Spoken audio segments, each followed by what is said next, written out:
أعوذ بالله من الشيطان الرجيم بسم الله الرحمن الرحيم أمن هذا الذي يرزقكم إن أمسك رزقه بل لجوا في عتو ونفور أفمن يمشي مكبا على وجهه أهدى أمن يمشي سويا على صراط مستقيم قل هو الذي أنشأكم وجعل لكم السمع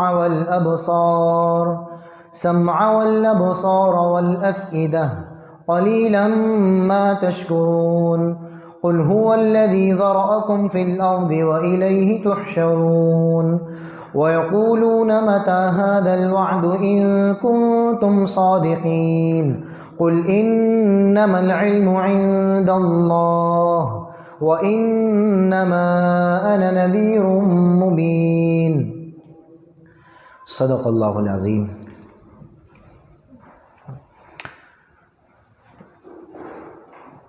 آیت نمبر 20 تک ترجمہ اور مختصراً اس کی تفسیر آپ حضرات جو درس کے پابند ہیں وہ سماعت فرما چکے ہیں۔ سمجھایا جا رہا ہے اس صورت میں ان لوگوں کو جو منکر ہیں، انکار کرنے والے ہیں اللہ تبارک و تعالی کی توحید کا اور ہم سب کے مشفق مربی محسن انسانیت حضور اکرم صلی اللہ تعالی علیہ وآلہ وسلم کی رسالت کا۔ وہ لوگ جو منکر ہیں ان کو سمجھایا جا رہا ہے۔ پہلے اللہ تبارک و تعالی نے ان کو اپنی قدرت گنائی، اپنا تعارف کرایا، اپنی قدرت بتائی۔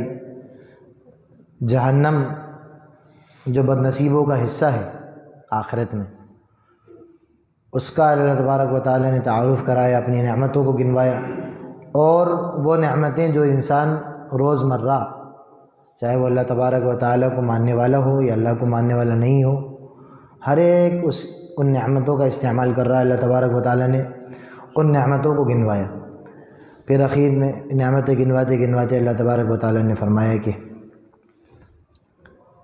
امن ھذا الذی یرزقکم ان امسک رزقہ۔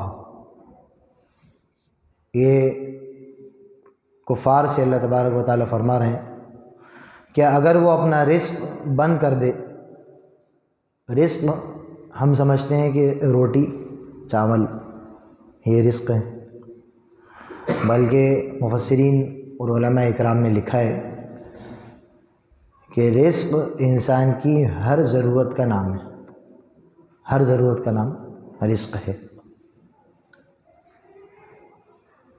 پینے کے لیے پانی یہ رزق ہے، پیٹ بھرنے کے لیے روٹی یہ رزق ہے، بیمار ہو گیا آدمی دوائیں چاہیے یہ بھی رزق ہے،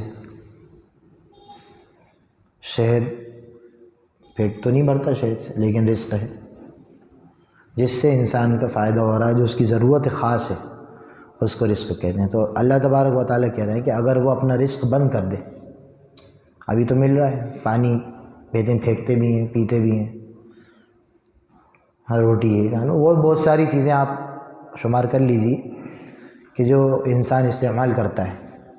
اللہ کہہ رہا ہے اگر وہ بند کر دے تو بھلا ہے کوئی دوسرا؟ کون ہے جو تمہیں رزق عطا کر سکے؟ بارش سب سے بڑا رزق ہے۔ اللہ تبارک و تعالی نے انسان کو پیدا کیا اور مٹی سے اس کے کھانے پینے کا انتظام رکھ دیا۔ بھائی غلہ کسان بوتا ہے، گیہوں، چنا، دھان، مکہ، سبزیاں، ترکاریاں کہاں سے پیدا ہوتی ہیں بتائیے؟ پانی سے۔ اگر اللہ تبارک و تعالی پانی روک لیں تو یہی اللہ پوچھ رہے ہیں ہے کوئی دوسری ذات جو تم کو وہ رزق عطا کر دے؟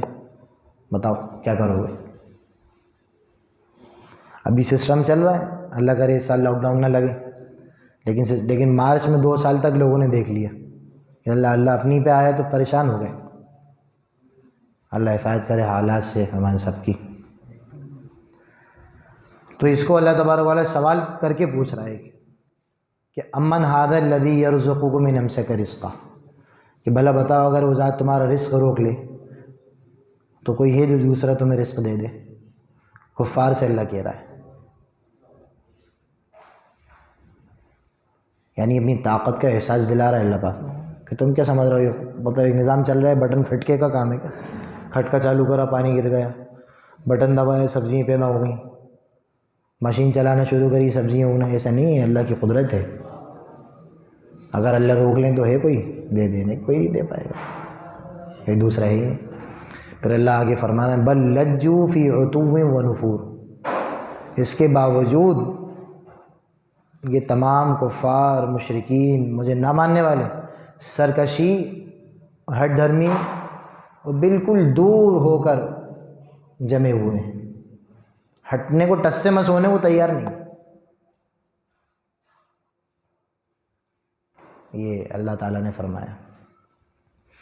پھر اللہ آگے فرماتا ہے فَمَن يَمْشِي مُكِبًّا عَلَى وَجْهِهِ أَهْدَىٰ أَمَّن يَمْشِي سَوِيًّا عَلَى صِرَاطٍ مُسْتَقِيم، بھلا جو شخص اپنے منہ کے بل اوندھا چل رہا ہو، أَفَمَن يَمْشِي مُكِبًّا عَلَى وَجْهِهِ، بھلا جو شخص منہ کے بل اوندھا چل رہا ہو، یا وہ شخص جو سیدھے راستے پر چل رہا ہو، کون ہدایت پر ہے؟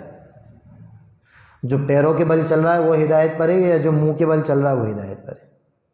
یہ سوال کیا اللہ تعالیٰ نے۔ تو منزل تک زیادہ پہنچنے والا کون ہوگا؟ جو منہ کے بل چل رہا ہے وہ، یا جو سیدھا چل رہا ہے؟ کیا مثال اللہ تعالیٰ نے دی، مطلب سمجھانا چاہ رہے ہیں اللہ پاک، یعنی ایسا نہیں ہے کہ دنیاوی ایک بار سمجھا رہے مانتے ہی نہیں سامنے تو ان کو ان کے حال پہ چھوڑ دیا۔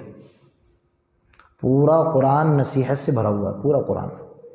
آپ دیکھیے ذرا کہاں سورت شروع کی تھی، تبارک الذی، سمجھانا شروع کرا اللہ تعالیٰ نے، پورا قرآن ہی سمجھایا، لیکن اس سورت کو آپ دیکھیے، مطلب آپ غور کیجیے کہ اللہ تعالیٰ سمجھانا شروع کر رہا ہے۔ اب یہاں کے کس طرح عجیب انداز سے اللہ نے سمجھایا کہ بتا، ایک آدمی الٹے پیر منہ کے بل چل رہا ہے اور ایک آدمی اپنے پیروں کے ذریعے چل رہا ہے، تو منزل تک کون صحیح پہنچے گا؟ تو اللہ تعالیٰ نے سمجھایا کہ جو پیروں کے بل چل رہا ہے نا، یہ سیدھے راستے پہ ہیں، اور جو منہ کے بل چل رہا ہے یہ کیا ہے؟ جہنم کے راستے پہ، جہنم کے راستے پہ۔ حدیث شریف میں آتا ہے، بخاری شریف، مسلم شریف کی روایت میں، اللہ کے نبی نے فرمایا کہ اللہ کے نافرمان کل قیامت کے دن منہ کے بل چلیں گے، یہ منہ کے بل ایسے چلیں گے۔ صحابہ اکرام ڈرنے والی جماعت تھی، محنت کی تھی اللہ کے رسول نے ان پر، تو صحابہ اکرام نے اللہ کے رسول سے پوچھا اللہ کے نبی منہ کے بل کیسے چلیں گے؟ بڑا تعجب لگا۔ اللہ ہم سب کی حفاظت فرمائے، اللہ پاک ہم تمام کا خاتمہ ایمان پر فرمائے۔ تو اللہ کے رسول نے فرمایا کہ جو ذات پیروں پر چلا رہی ہے منہ کے بل نہیں چلا سکتی، اللہ کے لیے کیا مشکل ہے؟ اللہ کے لیے کچھ مشکل ہے؟ کچھ مشکل نہیں۔ جو ذات جب پیروں کے بل چلا رہی ہے تو منہ کے بل چلا دے گی۔ یہ سوال کیے صحابہ کرام نے، تو اللہ کے رسول نے یہ جواب دیا۔ سمجھانے کے بعد پھر اللہ تبارک و تعالیٰ نے انسان کے اندر جس سے وہ نقصان سے محفوظ رہتا ہے، جن چیزوں سے نقصان سے محفوظ رہتا ہے، ان چیزوں کا شمار کیا پھر کہ اب سمجھ میں آ جائے۔ پھر اللہ نے فرمایا قُلْ هُوَ الَّذِي أَنشَأَكُمْ وَجَعَلَ لَكُمُ السَّمْعَ وَالْأَبْصَارَ وَالْأَفْئِدَةَ، کہ کہہ دو کہ وہی ہے جس نے پیدا کیا تمہارے لیے کان، لَكُمُ السَّمْعَ، تمہارے لیے کان پیدا کیے۔ خطرہ محسوس کر لیتے ہو، شیر کی آواز آئی، آدمی تھوڑی آگے جائے گا، کتے بھونکتے ہیں گلی بدل لیتا ہے آدمی، فجر میں آ رہا ہو اندھیرے میں کتے، مطلب یہ دیکھیے اللہ نعمتیں گنوا رہا ہے۔ کانوں سے آدمی سنتا ہے، کتنی بڑی نعمت ہے کان، اتنی بڑی نعمت ہے کہ اس کو گنوانے کے لیے قرآن میں اس کا بیان کیا، اتنی بڑی نعمت ہے۔ اس کی عظمت کا آپ اس سے اندازہ لگائیے کہ اس نعمت کا اللہ نے قرآن میں تذکرہ کر دیا کانوں کا۔ اب تو سمجھ جاؤ، کان تمہارے کسی نعوذ باللہ دوسرے خدا اور دوسرے معبود نے بنائے، جس کو تم اپنے دلوں میں جن کا یقین من لگا کر جما کر بیٹھے انہوں نے بنائے۔ بھائی کان بنانے والی ذات وہ تمہیں اپنا تعارف کرا رہی ہے، اپنا انٹروڈکشن کرا رہی ہے وہ تمہیں۔ پھر آگے اللہ نے کہا والابصار، وہ ذات جس نے تمہاری آنکھیں بنائیں، کیا بڑی نعمت ہے صاحب آنکھ بھی، اونچا ہے نیچا گڈھا، جی پانی کہاں بھرا ہے، بارش میں کیسے سنبھال کے، اندھے ہوتے تو کتنے پریشان ہوتے۔ اس لیے کہا کسی نے کہ بینائی کی قدر نابینا سے پوچھو، کیا قدر ہے. کسی دن نابینا کے پاس بیٹھو اور اس سے پوچھو میاں کیسا لگتا ہے, وہ کہے گا صاحب آپ کو لگتا ہے, ہمیں تو پتہ بھی نہیں, زندگی تو اندھیرے میں ہے ہماری. تو اللہ تعالیٰ نے اس نعمت کو گنوایا. آنکھ کتنی بڑی نعمت ہے اللہ تعالیٰ کی, کتنی بڑی نعمت, کتنی حفاظت دیکھیے آپ اللہ تعالیٰ کی. یہ پورا پپٹا پلکیں دھول نہیں جائے, اس کے اوپر یہ بھویں بنا دیں. جی محققین نے لکھا ہے کہ یہ جو آنکھ ہے, کئی لوگ آنکھ دیکھ کر ایمان لے آئے, کئی لوگ. اس پر ایک واقعہ ہے کہ ابھی 1945 یا 50 کے اندر حضرت غالباً حضرت سلمان فارسی یا دوسرے کوئی صحابی وہاں کے علماء کے خواب میں آئے کہ بھائی یہ پانی ہماری قبروں تک آ رہا ہے, پانی یہ ہماری قبروں تک آ رہا ہے. اور بھی صحابہ کرام آس پاس دفن تھے. تو علماء کرام نے حکومت, مسلمان حکومت, شاید عراق کا واقعہ ہے شاید, بلکہ شام, جہاں حضرت سلمان فارسی اس وقت ذہن میں نہیں آ رہا کہاں دفن ہے. تو حکومت ایکشن میں آئی, قبریں کھودی گئیں سب کو, کیونکہ پتہ تھا کہ صحابہ کرام یہاں مدفون ہیں. تو بڑی بڑی اسکرین لگا دی گئی, وہ سب کچھ, وہ بڑے ماہرین وہاں جمع ہو گئے. بالکل ویسی کی ویسی باڈی ان کی رکھی ہوئی تھی, کفن تک نہیں ہلا صحابہ کرام کا. اب تحقیق کرنے والوں نے آنکھ چیک کری, تھوڑا نہیں, جیسی آنکھ چیک کری تو بے ساختہ ان کے منہ سے نکل پڑا لا الہ الا اللہ محمد اشہد ان لا الہ الا اللہ. سب کفار تھے, نصرانی ڈاکٹر تھے وہ ماہرین. تو اب لوگوں نے پوچھا بھائی کیا بات ہے, یہ سب چھپا ہوا ہے اخباروں, میگزینز میں, بعض علماء نے کتابوں میں لکھا اس کو. مفتی شفیع صاحب رحمۃ اللہ علیہ جو ہیں ان کے حوالے سے میں بات کر رہا ہوں. تو میں پوچھا بھائی آپ نے ایک دم کلمہ پڑھ لیا, آپ فوراً مسلمان ہو گئے, کیا بات ہے؟ کہنے لگے کہ آنکھ کی وہ چمک جو انسان کے مرنے کے فوراً بعد ختم ہو جاتی ہے, ان حضرات کے آج تک باقی ہے. کہ محمد سے وفات ہونے تو ہم تیرے ہیں, یہ جہاں چیز ہے کیا, لوح و قلم بھی تیرے ہیں. نہیں دیکھیے آپ, تو آنکھ سے وہ واقعہ مجھے یاد آیا. یہ سب بننا ہے, زندگی مرت کے چلے گا لیکن جسم کفن سب صحیح سلامت, ڈنڈے جوتے نہیں پڑے, بچا لیے اللہ تعالیٰ نے انہیں. اللہ ہم سب کو ہی بچائے. تو تیسری نعمت اللہ تبارک و تعالیٰ نے کہا کہ پہلے تو ہم نے تمہارے کان بنائے, پھر تمہاری آنکھیں بنائیں, دل بنایا. والافئدہ, دل اللہ نے تمہیں دیا. ساری دنیا, پچھلے سال تک میں بھی یہی سمجھتا تھا کہ اب ساری دنیا کی تحقیق یہی ہے کہ وہ انسان کی عقل کا مدار دماغ مانتے ہیں, بھیجا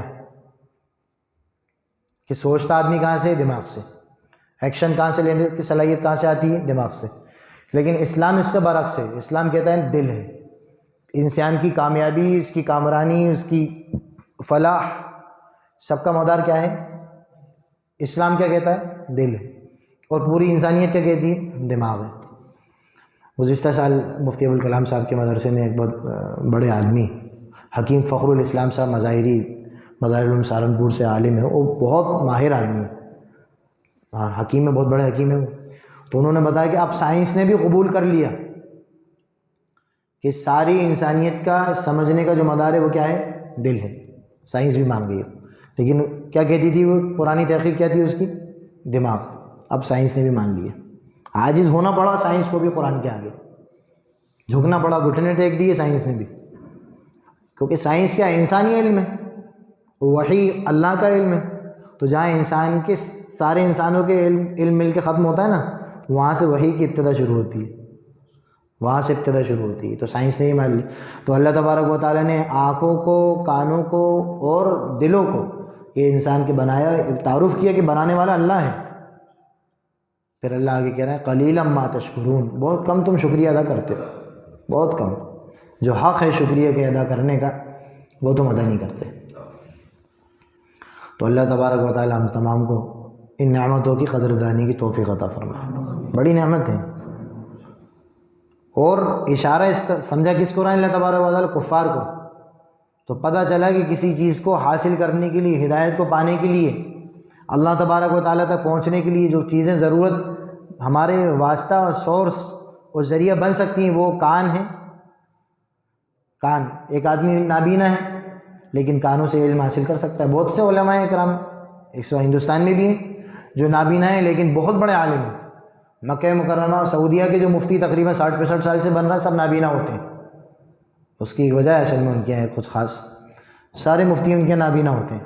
ابھی بھی جو مفتی ہیں ان کے ہیں مفتی اعظم نابینا ہیں. اس سے پہلے شیخ عبداللہ بن باز تھے، وہ بھی نابینا تھے. لیکن علم کے پہاڑ علامہ ہوتے ہیں، وہ تو بڑے بڑے عالم ہوتے ہیں وہ لوگ سب. تو کانوں کے ذریعے سننے کی اللہ تعالیٰ نے اس میں قوت دی کہ حق سنو اور حق کو قبول کرو. آنکھوں کے ذریعے حق دیکھنے کی اللہ تبارک و تعالیٰ نے صلاحیت دی. والافئدہ کہ دل سے اس کو سمجھ لو، دل مطمئن کا ہو رہا ہے نہیں ہو رہا. یہ قلیلا ما تشکرون، بہت کم تم شکریہ ادا کرتے ہو. یہ عجیب اللہ تعالیٰ کے ارشاد. پھر اللہ آگے کہہ رہا ہے قل هو الذی ذرأکم فی الارض والیہ تحشرون. کہہ دیجیے آپ ان سے، قل کہہ دیجیے، هو الذی ذرأکم فی الارض، وہی ذات ہے جس نے تم کو زمین میں پھیلا دیا. کوئی ازبیکستان میں، کوئی ترکستان میں، کوئی ترکی میں، کوئی جاپان میں، کوئی ہیروشیما میں، کوئی ناگاساکی میں، کوئی کشمیر میں، کوئی کنیا کماری میں.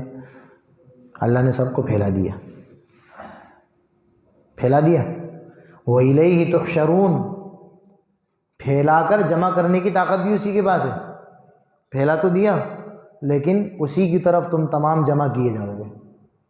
یہ اللہ اپنی قدرت بتا رہا ہے کوئی کسی میں اتنی طاقت؟ 40 بکریاں آپ پھیلا دیجئے چوک امام باڑے پہ، جی قاضی کیمپ پہ، کرود پہنچائیے شاہجہاں آباد، پھر وہی بکریاں آپ لے آئیے واپس. کوئی نہیں کر سکتا. اللہ بتا رہا ہے کہ پھیلا دی پوری مخلوق، پوری کنبہ اپنا اس نے، انہی کو جمع بھی کر لے گا. یہ کیسی بڑی طاقت ہے، چن چن کے اٹھائے گا ایک ایک کو اللہ تعالیٰ. قبروں میں سے اٹھ رہے ہوں گے، کوئی مرگھٹوں میں سے جو جلے وہ اٹھ رہے ہوں گے، جو راکھ بن چکے وہ اٹھ رہے ہوں گے، جو ڈوب کے مر گئے وہ اٹھ رہے ہوں گے، جنہوں نے پھانسی لگا کے سڑ گل گئے ان کی ڈھانچہ ہو گیا وہ اٹھ رہے ہوں گے. جیسے بھی جو مرا عالم برزخ میں گیا، میدان محشر تک ہر ایک پہنچے گا. یہ اللہ بتا رہا ہے وہی ہے جس نے تم کو زمین میں پھیلایا ہے، اسی کی طرف جمع بھی ہونا ہے. وَيَقُولُونَ مَتَى هَذَا الْوَعْدُ إِن كُنتُمْ صَادِقِينَ، اور اسی کے پاس تمہیں وہ یہ کہتے ہیں کفار کہ اگر تم سچے ہو تو بتاؤ کہ یہ وعدہ کب پورا ہوگا. ہر نبی سے اس کی قوم نے یہ ضرور کہا.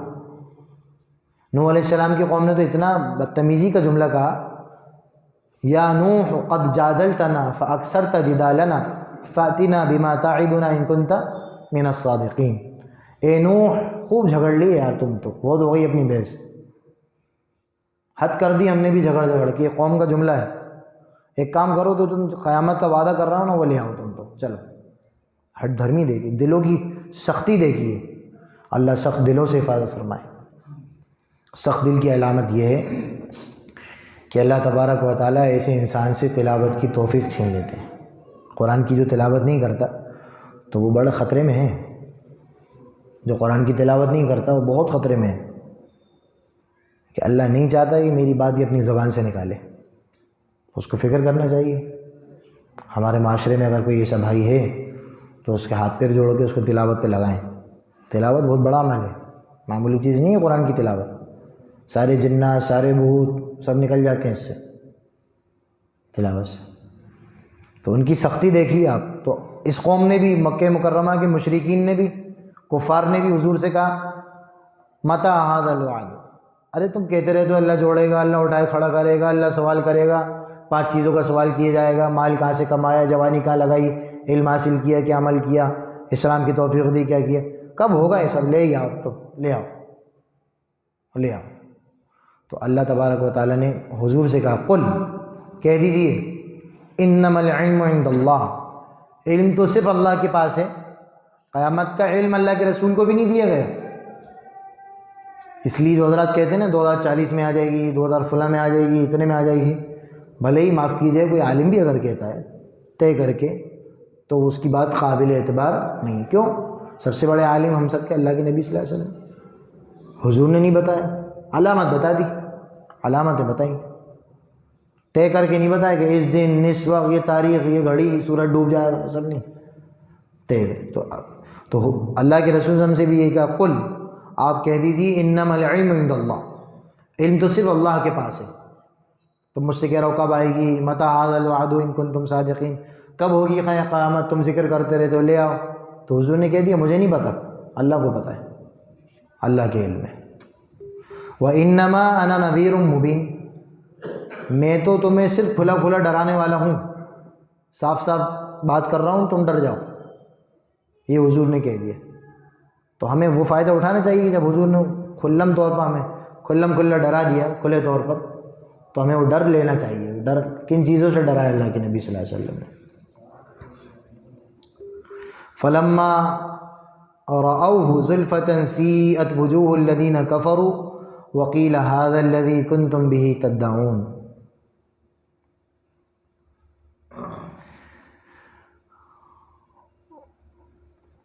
پھر کفار و مشرکین جب وہ اس قیامت کے عذاب کو فلما رأوه زلفة سیئت پاس آتا ہوا دیکھیں گے تو کافروں کے چہرے بگڑ جائیں گے. سیئت وجوہہم، چہرے بگڑ جائیں گے ان کے. اور کہا جائے گا، روایت میں یہ کہنے والے تو فرشتے ہوں گے، یہ کہنے والے اللہ ہوں گے. کہا جائے گا یہ وہ ہے جو تم مانگا کرتے تھے، یہ وہی ہے.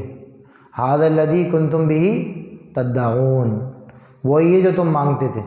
لے آؤ، کب آئے گی، کب جمع کیا جائے گا، قیامت کب آئے گی، تم کہتے رہتے ہو آتی نہیں ہے. تو اللہ میاں کیا کہہ رہے ہیں؟ یہ وہی ہے جو تم مانگا کرتے تھے. اللہ تبارک و تعالی ہم تمام کو آخرت پر یقین، پختہ یقین نصیب فرمائے. جتنا انسان کا آخرت پر یقین مضبوط ہوگا اتنا انسان کے اندر گناہوں سے بچنے کا جذبہ ہوگا. جتنا یقین. ایک آدمی کہیں نوکری کرتا ہے، سیٹھ جی کو حساب دینا ہے، پیسے زیادہ ہوئے، ایماندار سیٹھ ہے تو پوچھتا ہے ابھی زیادہ کیسے ہوئے، کم ہے تو کیوں ہوئے. سیٹھ جی کے سامنے، اب جب سیٹھ جی کے سامنے کھڑے ہونے کا یقین ہوتا ہے تو حساب برابر چلتا ہے، ہوتا ہی نہیں ہوتا دنیاوی اعتبار سے. تو اللہ تو سیٹھ جی کے خالق ہیں، ان کے سامنے تو بس آدمی فکر کرتا ہے، یار احساس تو ہوتا ہے زندگی بڑی خراب چل رہی ہے، کیا کروں. بہت چھوٹا سا عمل ہے، آخرت کا یقین تازہ کر لے بس کہ میں کھڑا ہونا ہے، بہترین زندگی تیار ہوگی. اللہ ہم سب کو بہترین زندگی والا بنائے اور آخرت پر ہمارے یقین پختہ کرے، اور اللہ کرے یہ فکریں ہمارے ذریعے سے انسانیت میں تقسیم ہوں. اللہ ہم سب کو ہر ایک حق بات کا داعی بنائے. وآخر دعوانا الحمد للہ رب العالمین.